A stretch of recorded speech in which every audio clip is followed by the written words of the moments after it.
नमस्कार दोस्तों, आप सभी का हार्दिक स्वागत है ईपे लर्निंग ऑनलाइन एजुकेशन प्लेटफॉर्म पर। आज हम अध्याय फर्स्ट के आगे की जो टॉपिक है उनकी बात करने जा रहे हैं।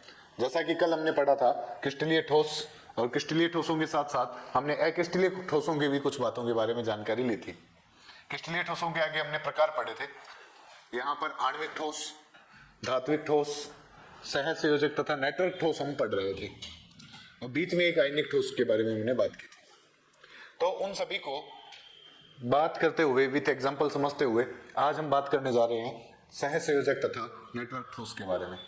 तो सबसे पहले आप देखिए कि आपके सामने दो डायग्राम दे रखे हैं। आप इनको समझने का प्रयास कीजिए और सोचिए क्या है। हेडिंग लगाते हैं सहसंयोजक तथा नेटवर्क ठोस। ठीक है बच्चों, ये आपके पास में हेडिंग है। आप गौर से देखोगे तो एक तो है आपके पास जो दिखाई दे रहा है स्ट्रक्चर। आप बोलोगे सर ये तो हीरा है, और इसी प्रकार दूसरा स्ट्रक्चर आपको थोड़ा बहुत समझ में आ रहा होगा। तो हीरे के साथ आपने 10th क्लास में पढ़ा था ग्रेफाइट। हीरे के साथ आपने 10th क्लास में क्या पढ़ा था? ग्रेफाइट।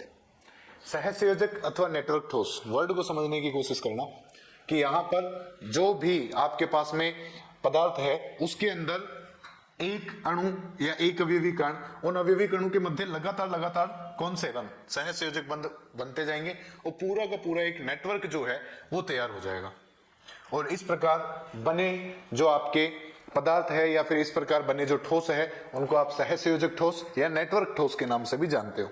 आप देख सकते हो यहां पर ये आपको हीरे की संरचना दे रखी है। ये आपको कौन सी संरचना दे रखी है? फर्स्ट नंबर पर हीरे की संरचना। हीरे की संरचना में ये जो ब्लैक डॉट आपको दे रखा है बच्चों, इस ब्लैक डॉट को आप समझने का प्रयास कीजिएगा। मान लीजिए कि एक ब्लैक डॉट या फिर ये रेड वाला डॉट, ये आपके पास एक कार्बन है। इसी प्रकार ये जो दूसरे वाला यहां पर इस एक कार्बन के साथ में अन्य आप कार्बनों की काउंटिंग कर सकते हो, गिनती कर सकते हो। देखिए जरा, इस एक कार्बन के साथ ये दूसरा कार्बन, ये तीसरा और ये चौथा, ये ग्रीन वाले। तो इस एक रेड मतलब ये एक कार्बन है बच्चे, और कार्बन की संयोजकता आप सभी जानते हो कि कार्बन की संयोजकता होती है 4। एक कार्बन अन्य 4 कार्बन के साथ, अन्य 4 कार्बन के साथ सहसंयोजक बंधों के द्वारा जुड़ा होता है। अन्य 4 कार्बनों के साथ में सहसंयोजक बंध, ये जो बीच में बंध बना हुआ है ये वाला बंध कैसा है बच्चों? सहसंयोजक बंध।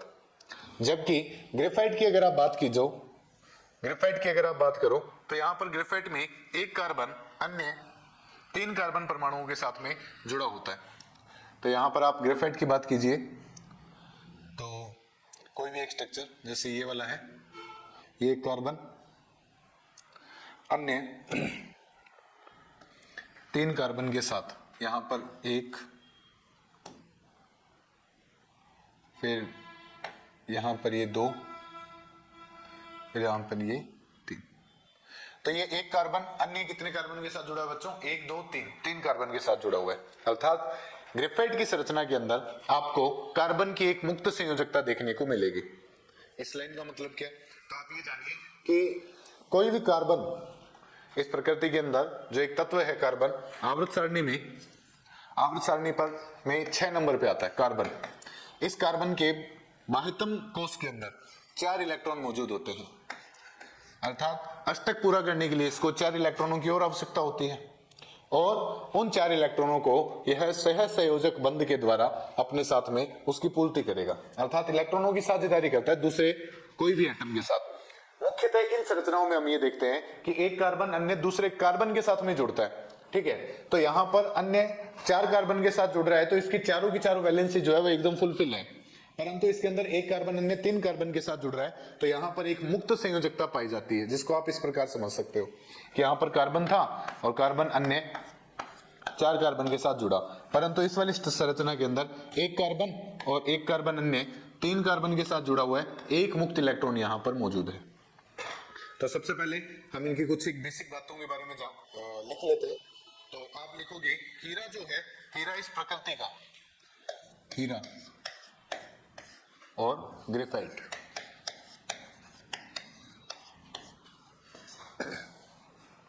आप हीरे के अंदर पहला पॉइंट लिखोगे बच्चों, प्रकृति का कठोरतम पदार्थ है। हीरा क्या है? प्रकृति का कठोरतम पदार्थ। जबकि ग्रेफाइट जो है यह मुलायम अथवा भंगुर प्रवृत्ति का होता है। आप यहां पर लिख सकते हो ग्रेफाइट यह मुलायम अथवा परतदार होता है। मुलायम अथवा परतदार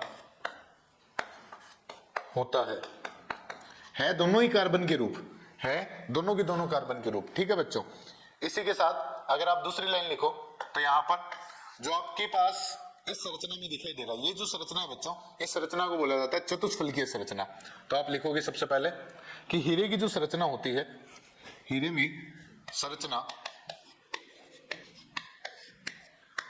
चतुष्फलकीय होती है,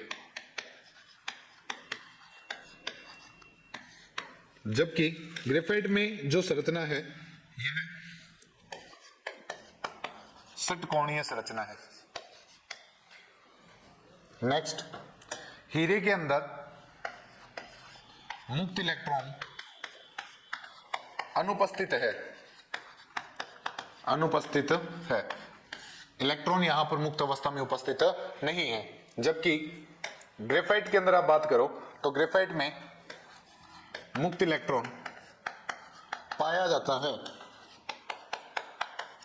कितने? एक मुक्त इलेक्ट्रॉन यहां पर पाया जाता है। नेक्स्ट बेटा 4 नंबर क्वेश्चन, 4 नंबर पॉइंट। अब यहां पर मुक्त इलेक्ट्रॉन नहीं है, गौर करना, हीरे की संरचना में मुक्त इलेक्ट्रॉन नहीं है, अर्थात हीरा जो है वो विद्युत का क्या रहेगा? कुचालक, विद्युत का संचालन ये नहीं करेगा। तो आप लिख सकते हो हीरा जो है यह विद्युत का कुचालक होता है। विद्युत का क्या होता है? कुचालक। और इसी प्रकार अगर आप बात करो ग्रेफाइट की, तो ग्रेफाइट क्या होता है बेटा? विद्युत का सुचालक। कभी कभी क्वेश्चन पूछ लिया जाता है, तो आपसे पूछा जाता है हीरा जो है वो विद्युत का कुचालक है तथा ग्रेफाइट सुचालक, ऐसा क्यों? तो आप बोल सकते हो कि हीरे की संरचना में एक मुक्त इलेक्ट्रॉन या फिर किसी भी प्रकार से कितने भी मुक्त इलेक्ट्रॉन नहीं पाए जाते, परंतु ग्रेफाइट की संरचना में एक मुक्त इलेक्ट्रॉन उपस्थित होता है, अर्थात जो ग्रेफाइट है वह विद्युत का चालन करेगा। परतदार जो है, परतदार से ऐसे ही है बेटा, ये देखो यहाँ पर आपको एक परत दिखाई दे रही होगी और इसी प्रकार यहाँ पर ये दूसरी परत, अर्थात यह परतदार होता है, जिसके कारण ये क्या होता है? एकदम सॉफ्ट अथवा मुलायम प्रकृति का होता है। ठीक है, इसी के साथ साथ अगर आप यहाँ पर बात करो, हमने इनकी संरचनाओं के बारे में बात की, मुक्त इलेक्ट्रॉनों की बात की और कठोरतम पदार्थ विद्युत का कुचालक। आप उदाहरण की बात कीजिए या फिर इनका जो यूज है, यूज कहाँ किया जाता है? यूज तो हीरे का उपयोग आप सभी जानते हो, हीरा कहाँ? हीरे का उपयोग बहुत सारे गाने भी चल रहे हैं, ठीक है, तो उसके अकॉर्डिंग अगर आप बात करो तो हीरे का उपयोग करते हो आप ज्वेलरी के अंदर। ठीक है, ज्वेलरी आइटम के अंदर आप हीरे का उपयोग करोगे। उसी के साथ साथ आप हीरे का उपयोग करते हो बेटा डायमंड कटर के रूप में, जो ग्लास कटर होगा ना, ग्लास कटर के रूप में आप डायमंड का यूज करते हो। साथ ही साथ में एक और यहाँ पर मैं बोलूं तो जो टनल निर्माण आजकल जो भारत में टनलों का निर्माण किया जा रहा है, जो ऊपरी लेह लद्दाख कश्मीर जो क्षेत्र है, यहाँ पर क्या है? बड़ी बड़ी सुरंगें या फिर टनलें बनाई जा रही है, तो वहां पर जो कटर जो है उस कटर के रूप में वहां पर यूज किया जा रहा है। साथ ही साथ में जो तेल की कुएं होते हैं बच्चे, उन तेल के कुओं को खोदने के लिए जो वहां पर ड्रिलिंग की जाती है, नीचे बड़ी बड़ी चट्टानें होती है, उनको तोड़ने के लिए जो ड्रिलिंग की जा रही है लगातार, उसके अंदर भी आपके डायमंड का यूज किया जाता है। तो इतने सारे यूज आपको बताए, तो आप उन यूज को यहाँ पर लिख सकते हो। सबसे पहले तो आप लिखोगे यहाँ पर ज्वेलरी के रूप में, इसके अलावा ग्लास कटर के रूप में, ग्लास कटर के रूप में,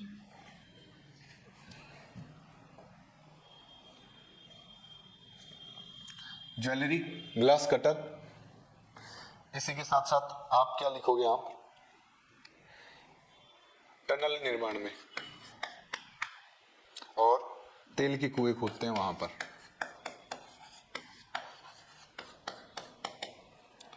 माइनिंग करने में ना, माइनिंग करने में। जबकि ग्रेफाइट का जो यूज है बच्चों, ग्रेफाइट का यूज आप कहां करोगे? ग्रेफाइट का यूज सबसे पहले आप बोलोगे इसे पेंसिल में करते हैं, तो आप लिख सकते हो पेंसिल। और ग्रेफाइट का यूज आप कहां करते हो बच्चों? साधारणतः एक मैं वर्ड लिख रहा हूं यहां पर, वो देखना आप जरा, शुष्क स्नेहक। ग्रेफाइट का यूज आप कहां करते हो? शुष्क स्नेहकों के रूप में। अब ये शुष्क स्नेहक क्या होता है बच्चों? शुष्क स्नेहक ऐसी पदार्थ होते हैं जैसे कि मशीनों के जो पार्ट होते हैं, मशीनों के पार्ट आपस में क्या कर रहे होते हैं? घर्षण कर रहे होते हैं। तो घर्षण करने से, लगातार घर्षण होने से क्या होता है? वह मशीन गर्म हो सकती है, और गर्म होने से क्या होगा? उसको बंद करना पड़ेगा, या फिर वो जो पार्ट्स है वो घिसते हैं, समय से पहले ही घिस जाएंगे। तो ऐसी जगह पर जिस प्रकार से आप नमी के लिए आप क्या करोगे? नमी बनाए रखने के लिए, फिसलन बनाए रखने के लिए ग्रीस का यूज करते हो। वैसे के वैसे ऐसी जगह जहां पर हम ग्रीस यूज नहीं कर सके, क्योंकि वो थोड़ी सी नमी होती है ना उसके अंदर, तो ऐसी चीजें की जगह शुष्क यानी कि ड्राई, ठीक है, शुष्क स्नेहक के रूप में हम किसका यूज करते हैं? ग्रेफाइट का पाउडर बना लिया जाता है और उसको भर दिया जाता है, जिससे क्या है कि उसके अंदर फिसलन बनी रहती है, मशीनों के पार्ट के मध्य फिसलन बनी रहती है, मशीनें जल्दी गर्म नहीं होती। तो ये बातें रहेगी यहाँ पर।